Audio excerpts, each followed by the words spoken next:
You know the vibes. Welcome back to another episode of the Hoop Genius podcast brought to you by NBA 2K24. Myself, Mo Moonsie, alongside me as always, the three-time NBA champion, but actually a zero-time in-season tournament champion, Mr. BJ Armstrong. Me and you, BJ, we've got the same amount of in-season tournament championships. So we on level, we on par for this episode. Well, I'm on par with everyone currently now on the planet because no one's won the championship yet. No, No one's won they that. have not. But today we're going to be talking about the in-season tournament ahead of the semifinals. The Lakers facing the Pelicans, and of course the Milwaukee Bucks facing the Indiana Pacers. BJ, we both called the Knicks to win that. They got it horribly wrong. We'll talk about that. But you called Phoenix to win. I said the Lakers are going to be in Vegas. Yes. For purely basketball reasons. The Lakers are there. Are you going down this path again? All I'm going to say, okay, BJ, is we talk about respecting the game and the rules of the game. I've never seen a team call timeout when they don't have possession of the ball. I've never seen that. I've never seen that happen. Maybe you have, but I haven't. Okay. What did you think when you were watching the closing? Well, if you guys are unaware, at the end of the Lakers versus Suns game, Austin Reeves had the ball. Suns down 2, I think. He's trying to grift a foul, as Austin Reeves does. And in the process of that, he loses control of the ball. But LeBron James calls a timeout. And the Lakers are granted that timeout despite not having possession of the ball at the time, as it was out of Austin Reeves' hands. The ball was not in possession by either team. Therefore, the Lakers should not have been able to call timeout. But what was your thoughts when you were watching that? Because I thought it was ridiculous. Well, Mo, I just move on. Like, players have missed shots.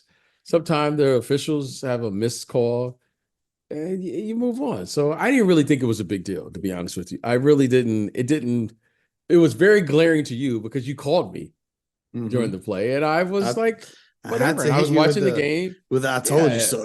yeah. It didn't really stand out to me. However, I respect that. But I don't respect what happened. Great response from Kevin Durant. Kevin Durant came out and said, it's just one possession. We should have been better all night long. Devin Booker, after the game, shared the clip on his Instagram story, which he deleted after hearing Katie's comments. Devin Booker, another terrible elimination game, 6 of 16 from the field. He scored the same amount of points as Grayson Allen. I don't know what it is with Booker in elimination games. That don't seem to mix well. But I think last night showed you just how badly this team needs Bradley Beal back for the playoffs if they're going to be competing in a 7-game series with a team like the Lakers. Do you agree? Well, I think this team they need to get some upfront help in terms of the center power forward position. Yeah, I really don't think a guard is going to change what the glaring problem is to me. They need upfront help right now. They need ability. They need to get bigger. I think what's going to be interesting is Kevin Durant is putting a lot of wear and tear on his body during the course of this regular season. Yep, he put up 39 minutes last night. Okay, and he's playing. I mean, Kevin Durant is not like a big guy, right? But he's playing against, bigger. Let's just say players who wear that way more than he does. Mm-hmm. So I think that's putting a lot of stress. What is he, 35 now? Somewhere around there, 34, 35. Mm-hmm. And I think they need to get bigger. I mean, they need to have the Lakers got 21 offensive rebounds last night. So I'm saying, I just think this, to me, they could talk about Bradley Beal and all those things. And look, Bradley Beal's a good player in his own right. However, they need a front. I mean, Nurkic is their biggest guy. Mm-hmm. And they're going to have to figure out how to get more athletic up front. And they're going to have to figure out what they're going to do with that power forward position. Kevin Durant, can he do it? Absolutely. Is he spectacular? I mean, what did he have? 30-something last night? 31 points. 31 last night. However, I just think that's wearing him down. I think eventually that pounding, that stress of just playing that many minutes versus bigger, I mean, there's bigger bodies than what he has at his age. I think that's just going to wear him down. So I would like to see what they could do to get some help up front. Mm-hmm. And but that's what I see. Mm-hmm. Absolutely. But it's tough for them, because it's not like they've got a bunch of space to get free agents, right? And there's not that many free agents out there. And then making a trade, you're going to give up your depth. Now, if you're going to go and trade for a big body to put in the mix there, what's their route to acquiring that bigger player? Well, I think they're limited. I mean, they gave up everything when they made some major moves this summer. So I don't think there's anything they can do. I want to just know, because I love watching the player play, as Bo. Why isn't he playing? Like, Well, I was told that he can do everything Wemby can do. However, he has received, I think he received the lowest amount of minutes out of all players this season who have been onto the court. Why is he not playing? That's a great question, BJ. And I would love to know, because he showed flashes in Orlando last year. Absolutely. I mean, I love watching him play. I think he's a fascinating player to watch. I think for like the rebounding and shot blocking alone, you got to have him out there. I would love to just see Bo and Kevin Durant. I mean, you got 2 7-footers. I know what you're trying to do. Hey, Bo. Yeah, 3 out of 5 7-footers on the court would work for me. It's good stuff.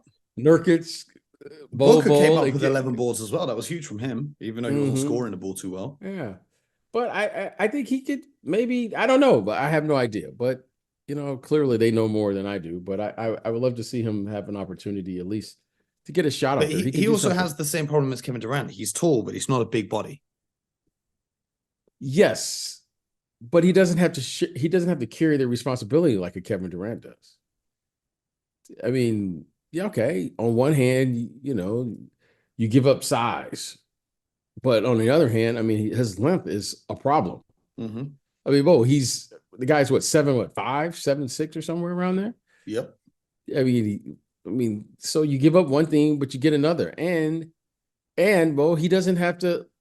He can do some of the dirty work that you got Kevin Durant doing, because Kevin Durant is shouldering the responsibility on the offensive end for sure, and then he has him and Nurkic. That's not the most athletic front court in the NBA. Kevin Durant is maybe the only one who can block a shot there. Nurkic, I think, is a really, I think he's a solid defensive Kevin player. Durant, Kevin Durant, just thanks for his height, he has a great job blocking ball, but yeah. I just think that's a tough front. Bo at least will give you rim protection. How about that? Yeah. Now, and it's also give up worry, like when you play a series, if you're playing the Nuggets, for example, okay, cool, you've got Nurkic who could try and hold his own. Once he gets into foul trouble against a player like Nikola Jokic, for example, then what are you going to do? Right. Same with Anthony Davis. Then what are you going to do? Like Kevin Durant picked up 5 fouls. Couple didn't go his way. He could have been fouled out of that game down the stretch. Right. That's a big worry. You talk about Kevin Durant and his body breaking down over the season for the Lakers. LeBron James led them with 40 minutes last night in a spectacular performance as he continues to defy time. Do you think this is sustainable for LeBron, carrying this much of the load for the Lakers once again being their best player? Mo, I think I said it a couple years ago. Look, just give me what you got. Just give me what you got. And whatever you give me, you give it. What is he, 38 now? 39. 38, 39. In December, I think. Yeah. So, you know what? Whatever you got, you give it to me. You feel good. Great. You don't. I understand. And you move on to the next game. I just, Mo, everyone keeps with this narrative. However, Mo, just win. Just go out and play and perform. And at the end of the season, then we can tally up who did what. But what I'm saying is, to get to the end of the season and he's playing like big minutes throughout the regular season, do you think that's going to be sustainable? Well, Mo, I don't think at this age, 40 minutes a night is probably not the best alternative. Okay. Okay, Mo, I don't know. At his age, no. He's averaging 34 minutes per game. Yeah. And 25 points, 8 assists, and 8 rebounds, which is insane. Yeah. Now just figure out how to contribute to the bottom line, which is winning. And that's it. And then at the end, we'll figure it out. We'll tally all that up. the game is played faster. There are more possessions, da da da da da da. However, just give me what you got, and I'll go with it with him. Well, one player who was spectacular for the Lakers, hit a huge shot down the stretch, is Austin Reeves, who's really looked good coming off the bench in this kind of new role that Darvin Ham's put him in. What do you make of his role as the sixth man of this team now? Well, that's where just a year ago, that's where he really kind of earned his reputation. Now, the next logical step, if you're playing well off the bench, is either you accept that role, but people will say, well, he's really a starter, or he becomes a starter. Mo, in my career, I had an opportunity to do both. And going back on it, I probably would have just said, hey, I would rather come off the bench because it's much easier to come off the bench. Yeah, you're playing against the other team's second unit. Yeah, you're playing against, and you don't have the responsibility of a starter. Yeah. But the responsibility of the starters far outweigh coming off the bench, right? You come off the bench, you're just like, hey, I just try to do me in the minutes that I got to work. Yeah, but then you are closing the game with the starting group, though. So even though he doesn't start the game, he closes the game, which is oftentimes more important than starting the game. Okay, that's one way to look at it. I'm just going to say, as a starter, if I don't play well and carry out the assignments, I don't get a chance to close out a game. Mm-hmm. So the responsibility of playing as a starter, okay, it is what it is. When you're closing the game, you're in there because of you're going to complement the best player. So the reason he's closing the game is because of the following. He complements LeBron James and Anthony Davis. No one else is going to get a play other than those two. They're going to be involved in every play. Mm-hmm. Okay? They're going to be involved in every play. LeBron's either going to be setting the screen. Why? Because they want to create the switch. Or LeBron's going to get the ball, and now you got to have shooters or whatever. That's the play. I haven't even scouted that team, but I can tell you what the play is going to be. And if it's not LeBron, it's going to be Anthony Davis. Yeah, and he hit that huge shot because the defense was so worried about LeBron. It came into space. So I respect that. Now, however, the thing that you have to do as a starter that you don't have to do as a bench player is you got to carry out the game plan, whatever the game plan is, right? We're going to play this way, that way, blah, blah, blah. And that's much more difficult to do. Any starter will tell you that.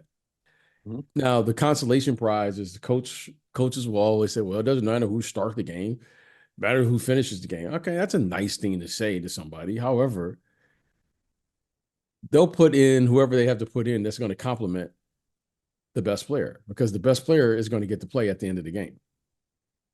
That's just a fact. I can assure you this. No coach is going to go away from his best player at the end of the game. Yeah, of course. Okay, so now it's just about complimenting that player to give him the space that's necessary to work or operate. And Austin Reeves does that at the end of the game. But I think Austin Reeves is probably more comfortable in this position because he doesn't have to run a team. He doesn't have to distribute shots. He doesn't have to worry about does AD have it going or AD doesn't have it going. He doesn't have to worry about guarding the other team's leading guard because suddenly, you got to contain this guard where it's different when you're coming off the bench. You don't have to play defense like that, right? I mean, how many backup guards are actually going to be able to carry a game? Not many. Every now and then you'll see that guy. There aren't many like Lou Williams type guys currently now in the NBA where the coach is going to allow him to carry a game or Jamal Crawford. So it's just a different mindset, and his role as a backup seems to fit his personality. Mm-hmm. I mean, and it's a good role for him, and I respect that. But if I could do it over again, I probably would have spent my whole career coming off because it eliminates all the other stuff. Now, did I enjoy starting? Yes. Do you, especially with that Chicago Bulls intro? Yeah, I mean, I have a especially with that theme music. Yeah, knowing what I know now, It's easier on your body, less responsibility, and your contribution to the game is immediate. Right? Let someone else worry about having. Okay, Scotty only got 2 points at the end of the first quarter. Now I got to make sure he gets 6 points in the second, so he can at least have 8 or 10 by halftime. Because his average is like this is what I had to manage. Oh man, Mike only had 4 points in the second quarter. I got to really get him going in the third. He got a foul. Like you got to manage all of this stuff. Okay. Oh man, it's like a car dealer. I got to miss myself. Okay, man, I got 8 points because they were double teaming. Now I got to cut through so that he can have the space, so he can. You know what I mean? Like, well, like these are all the things you had to do as a starting guard. Like, I didn't mind it. It's just after a while, more because you're constantly managing other people. Oh man, I got to make sure I keep Akeem Olajuwon honest now on the screen roll. So I got to come off and throw it back to Bill, so he'll have to help because I know that I don't want him to just hang out. I mean, Mo, these are all the things you got to do as a starting guard. And that, is like you don't get credit for doing it. However, this is what you got to do. And Austin Reeves, like, hey, man, like Austin Reeves got a little stuff to his game. He's got an in and out. He's got a step back. He's got this. You could do that coming off. Yeah. But you can't look off Anthony Davis as a starter. Yeah. Well, the beauty of him being able to come off the bench now is the Lakers get more defensive with their starting group. So like Cam Reddish got the starting run last night. And looking at their roster, they had Vanderbilt coming off the bench. They start with Taurean Prince, but looking ahead to their semifinal with the New Orleans Pelicans, we talked about Brandon Ingram and Zion. They're very hard to guard, but with two guys there, Vanderbilt, who's an elite defender, Taurean Prince, who can hold his own as a 3-and-D guy in the NBA, and then Cam Reddish, who obviously will be very undersized in those matchups, but can still hold his own. How do you like that matchup? Are you going with the Lakers or are you going with the Pelicans? I like the Pelicans. Because I just think those guys are a matchup nightmare. Just a nightmare. I don't care who they put on them. Taurean Prince, Cam Reddish, whoever, Vanderbilt, Zion, and BI, Brandon Ingram, advantage.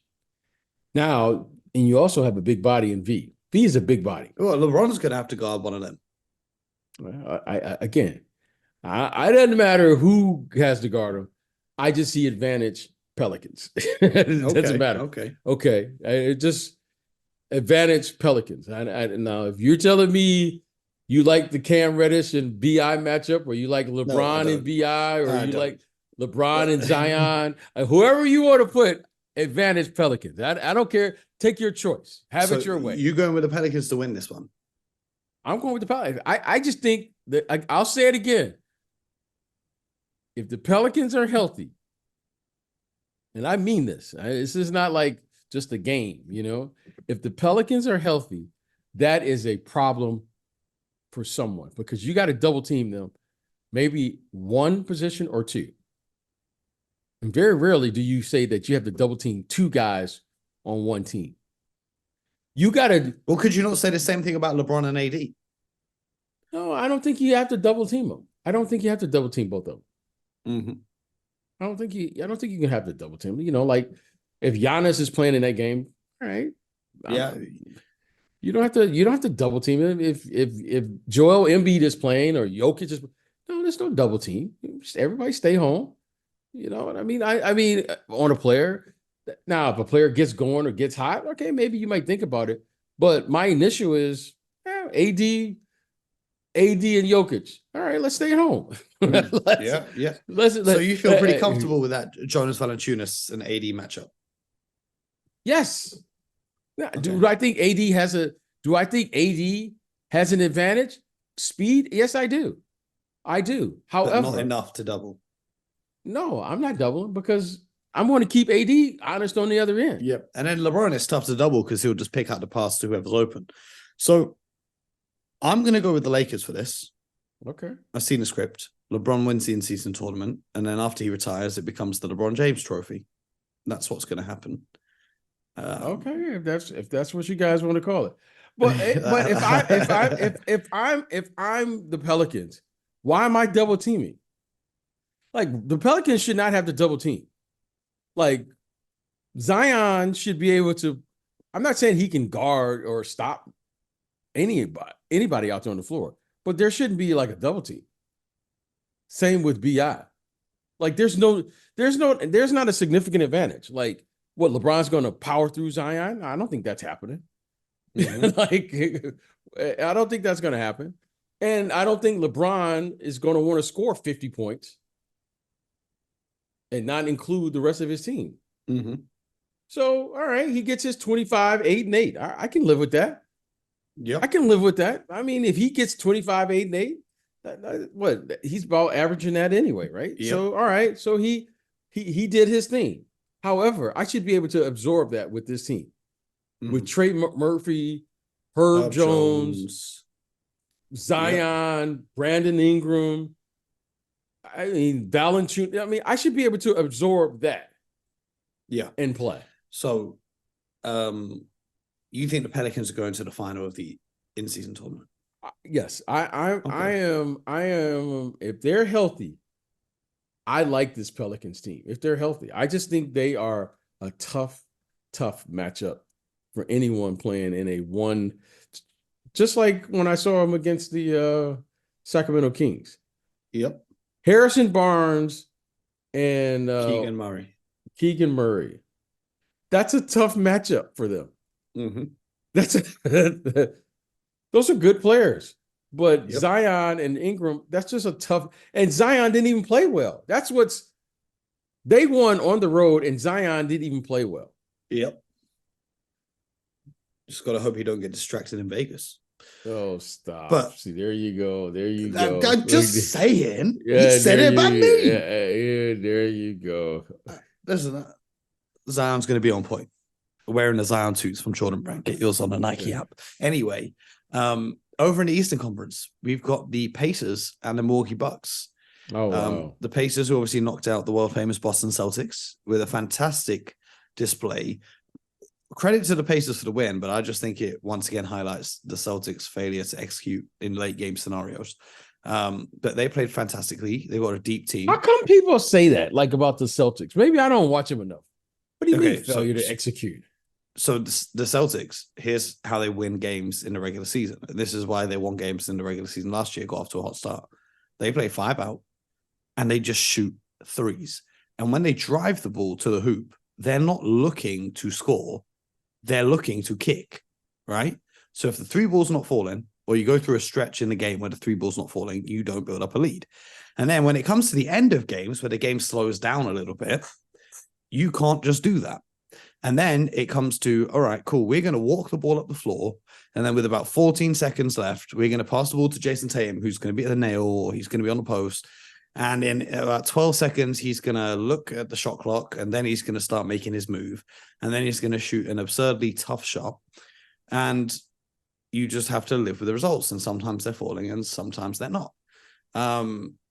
You don't see a lot of what you would see from, the Lakers. Late game, they're going to go to the Anthony Davis, LeBron James pick and roll. With the Bucks, what they should be doing late in the game is the Giannis and Dame pick and roll, or even the Giannis and Brook Lopez as a screener pick and roll. You don't see a lot of that from the Celtics. It's kind of more my turn, your turn, Jason Tatum, Jaylen Brown. Sometimes Drew Holiday will try get to the hoop against a smaller defender. And that's why late in games, they kind of fall apart. So there's that. But credit to the Pacers. They won. I don't want to talk about the Celtics here. They're facing the Milwaukee Bucks. What did you see in that game between the Knicks and the Bucks that led to such a big victory for the Milwaukee Bucks? Well, okay. I just want to touch briefly on your Celtics. Like on my television, at least, Porzingis didn't play. Nope. So no, I don't know if they should win automatically because they got okay, but on the front of their jerseys. Then here's the thing, right? Here's the thing. Porzingis, okay, cool. He didn't play. He always is injured. Do we know he's going to play in the playoffs? Again, so you got to find a way to win without Porzingis. Oh, and by the way, the guy stepping into the lineup for Porzingis is a pretty good player. Even though he's old, he's still a pretty good player, and that's Uncle Al Horford. So there's not an excuse there. Oh, we lost because Porzingis didn't play. Okay. Okay. All right. I'm going to start at the beginning of the conversation. So excuse me. When I look at this Boston Celtics team, they are top heavy. Yes. Okay. So anytime you lose a starter or Al Horford or whomever, I'm saying that this team lacks depth.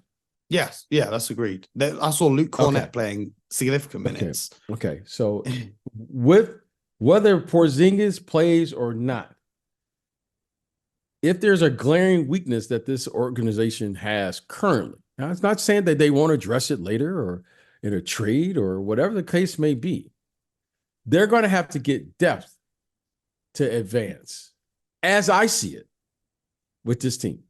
So you take a starter out of your lineup and you're already with no depth. That puts to me, it puts even more pressure for that starting lineup to perform. And now you're trying to search and find and get some type of contribution off your bench. So if they're going to win games like this, I think Porzingis, if he plays, I think he increases their chances to win the Absolutely. game. That's all Yeah. I'm saying. Yeah, yeah. I'm not saying he's the savior. I'm not saying any, but what I'm saying is they need all of their bodies to be healthy. So to me, I wasn't surprised that they lost. I didn't know Porzingis wasn't playing. That's why I picked him to win. I thought if Porzingis plays, that's enough. You got Al coming off. You can match up, You can do your things. However, Yeah, it when was you a lose question that, mark whether he'd be back for that, and then they were like, "We're going to save him for the semifinal if we get to Vegas," and they didn't get to okay, Vegas. So here we are. that's here we are. Okay, now that's all I want to say about that. And because I think that is a weakness that they have to address with this team, and we know Porzingis' history, so this is to be expected. So they're managing clearly how to get through the season with his health and all the things. Now, what do I think about this Bucks and Pacers? Well, the one thing I want to say about the Pacers is you got to like their depth. I mean, they're about 10 deep over there as far as their rotation and what they're able to do and the contributions they're getting. This kid Halliburton now is playing at an elite level. He's arguably playing like a top 10 player in the early part of the season. He's really playing terrific basketball. I don't think anybody will deny that. If I look at this Milwaukee team, they are top heavy right now, and they don't play a lot of defense at the moment. Yeah. I mean, they just had an absolute 3-point avalanche in that game against the Knicks. They hit 23 threes. I mean, they shot like they were lights out. Now, when you shoot lights out, I mean, hey, of course. But I'm not expecting them to do that for every game for the remainder of the season. But they showed you what they're capable of doing. So I'm going to say this. If you're saying one game, it's hard to bet against Giannis. It really is. Because he's just he's so dominant of a player. But I'm going to take Indiana, and here's why. Because I think they can play at a faster pace. And I think the Indiana Pacers can match up with this team. Do I think they can stop Giannis? No. But I think they can match up. I think they have enough bodies to match up with them. And I don't see anyone that they have that can match up with this kid, Halliburton, right now. Unless he just has an off game, which is possible. But I don't see anyone taking him out of his game a la Drew Holiday. They also have 10 players on their books who make less than $3 million a year. So this $500K prize money is going to mean a whole lot more to them than some of the high-paid players on other rosters. That's why you saw, but like, it sounds stupid, but you look at the atmosphere in that game in Indiana and how their bench was celebrating every bucket pretty much. They were off their feet for the entire game. Then you look at the atmosphere in Milwaukee, and apparently they were still selling tickets before the game even began. It wasn't hype like that. It wasn't going crazy. They're just 3 years away from winning a championship in 2021. So like, it sounds stupid, but that $500K prize money will go a lot further with those players rather than. Well. I would say this. You know, believe it or not, Mo, these games mean a lot to these players. Believe it or not, like I've been in teams where you play and look, we talk about the money and the money is great. Don't get me wrong. But it's a sixth of their yearly salary they can make by winning two games. I hear you, but So like do the equivalent of that, and it's like 10 million prize money for Giannis.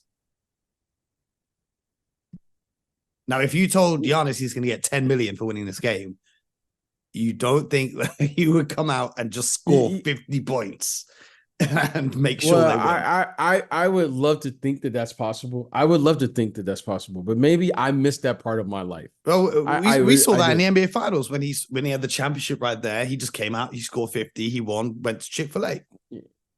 Yeah, and that's fine. It may appear to be that, and that may be a storyline. However, I've also seen players where they want to score 50 and it just didn't go in for them that night too. Yep. That's fair enough. Okay. It works both ways here. Like, it's always great when you talk to trash and then you back it up and then all of a sudden, but I've also seen that player where it didn't go well for him. Mm-hmm. Okay. And whether you're a great shooter or not, some nights you don't have it. Doesn't mean that the other team was better or this guy stopped you. It's just, it wasn't going in that night. So I will say this. I think once you step on that floor, your reputation is on the line. And there's a lot of self-pride that goes out there in the plan and planning these games. And if you're going to play, why not win? Yeah. If you're going to play, why not win? Because I once you start playing for money and all those things, it never works. Never works. If you're just saying, well, I'm going to play to get mine so I can get paid, it never works. If you're going to just play, you do your thing, it just never works. There has to be, those guys are cheering on the bench because they really probably like each other. Because you know what, Mo? I've been on teams where guys are making way more than $500,000. And if you don't like that guy, you don't get up and cheer. You don't fake that one. Yep. You know what I'm saying? Like, Mo, yeah, no, I hear it. So the thing that was impressive about that team is for some time and some reason, Mo, you'll just get on a team and you all like each other for whatever the reason may be. You know, you talk about chemistry and you start playing for one another. And I mean, guys are cheering for Halliburton and guys are cheering for the Obi Toppin and Mathurin and all those guys. Aaron Nesmith, huge game. Yeah, sometimes it works. And then there's other times, Mo, I've been on teams, Mo, where, you win, but you just don't like the guy. It's just, and, it is what it is. That's called professionalism too. Mm-hmm. And I respect both ways, right? I've played on teams where you play with the guy, you don't have to be his best friend, but you're a professional. And I've seen guys where, hey man, I like this guy. I'm rooting for him. Mm-hmm. You know what I mean? It's kind of like, one of the great teammates, that people always seem to like was Brian Scalabrine. And I'm just using him as an example. Mm-hmm. It's because when Brian got into this league, he was in the New Jersey Nets at the time. They were the New Jersey Nets. And whenever he got in the game, the starters would go crazy. Yep. And then when he got to Boston, whenever he got in the game, fans would go crazy. The fans and his teammates would go crazy. And Mo, that always is an indication of like, he's a pro. Yeah. Like, because whether you're a starter or a bench player, you respect the guy who shows up to work, knowing that he's not going to get in the game and he stays engaged. And he's a selfless act of cheering on those other guys.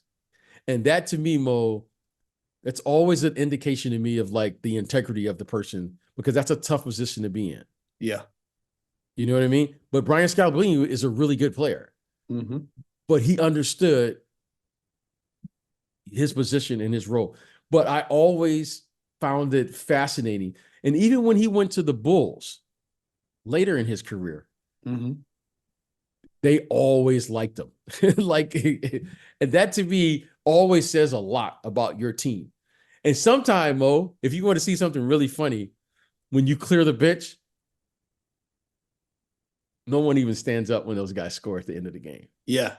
But You know what I mean? But when Dude, Scouts in the now, game, they're going crazy, crazy. Same crazy. thing happened with Taco Fall. They used to go Yes, crazy for and Taco that Fall. says yes, and Mo, that always says something about your team. You know what I mean? It always says something. And you talk about culture. The Miami Heat now, the Miami Heat, when they empty their bench, watch the other guys how they cheer for those guys. Mm-hmm. It's like little things like that like we never talk about, because we're always talking about the star player. The guy had, he's a whatever, what they call it, 3-level scorer. I don't even know what that is. He's a 3-level scorer. He's a 3-and-D guy. He's a 50, 40, 90 guy. Like, we talk about all this, but bro, you never talk about like the team. Mm-hmm.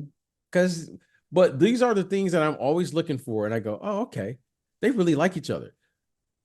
I wouldn't want to play the Pacers right now because Mo, they actually like each other. So you've got the Pacers winning this matchup. I'm going to go with the Pacers just because they're having fun. Like Mo, I respect they're it. playing. I wouldn't be surprised at all if the Pacers win. I just think Giannis is Giannis, and I can't bet against Giannis. Right? I'm not bet. Look, if there was a series, Giannis. Yeah. Okay. But it's a one-off game. It's a one-off game. Neutral venue. Mo, anything can happen in a one. That's what makes the NCAA tournament. To me, that's what makes Europe special. Like, you can play in a one-off game and anything can happen. You see it happen all the time. Mm-hmm. Like in the NCAA tournament, right? So anything can happen. This is the NBA's version of March Madness. Yes. So then you've got a Pacers-Pelicans final. Yes, and who's your pick? You're going with the Pels to win this whole thing. Yeah, I haven't in my own mind solved that. It's like a conundrum to me. I don't even know what I would do. Health is the only thing. Like, we saw them as like the 1 seed last year to all the injuries. So yeah, I don't like. On the other hand, what do I do? I've got the Lakers and the Bucks, and I've got the Lakers winning because I told you my theory. And no real reasons behind it, but you guys will see. I mean, listen, I just want to see good basketball. Yeah, I think I get it. I respect your decision. I respect it. However, I just think these young guys, man, in a one game situation, like, I want the Pacers to win because I want a team that's not a quote unquote contender to win this in season tournament, because I think this being a competition for the underdogs would just make it so special. So I'm rooting for the Pacers and I'm rooting for the Pelicans. But we'll have to see what happens. Let us know in the Discord what you guys think. Also, send in your questions through the tab called Let Us Hear From You. We'll be answering them on tomorrow's show. So make sure you tap in with us and we'll answer your questions here on the Hoop Genius podcast. And while you're here, subscribe, YouTube, Spotify, Apple, because BJ and I will be back for more. And then we're getting ready for the in-season tournament final this weekend. I'm looking forward to it. I am looking forward to it. It's going to be interesting to see what the crowd in Vegas is like. It's almost like a teaser for when they have the expansion team there. So it's going to be fun. You know what? Well, I think, you know what I think is going to happen? I think because it's on the West Coast here in Vegas. It's all Laker fans. The whole building is going to be Laker fans. It's going to be Laker fans. I think it's a home game for the Lakers. Yes. And I think the crowd, if there's a home crowd advantage, I think the Lakers will have that. Well, the home crowd advantage will be for whoever people are bet on because it's Las Vegas. So I don't even think they'll be cheering for the game. They're going to be cheering the moment Giannis gets his 12th rebound or Tyrese Halliburton gets his 8th assist, because that's what they've bet on. Or when the 54th bucket of the game is a free throw and someone in the crowd has bet $5,000 that it's going to be a made free throw for the 54th bucket of the game. And then his parlay hits. And then they go wild. That's what I think they'll be rooting for. But we'll have to wait and see. But the Lakers do have home court advantage for this tournament. And that's why I picked them. Yeah, I think they will. I think there will be advantage to, the surroundings. Vegas could be a fun place. So I've heard. So, I think the first 5 minutes of the game will be telling. You can always tell in the first 5 minutes, and we'll see what happens. But I'm gonna go with the young. I'm gonna say the youth will be served in this tournament. Okay, so I'm going with the young guys. I hope you're right. Let us know social media and Discord. The Discord is linked in the description. And we'll be back tomorrow with more, answering your questions. It's a Friday. We love it. It's our favorite time of the week. But most importantly, until then, get buckets.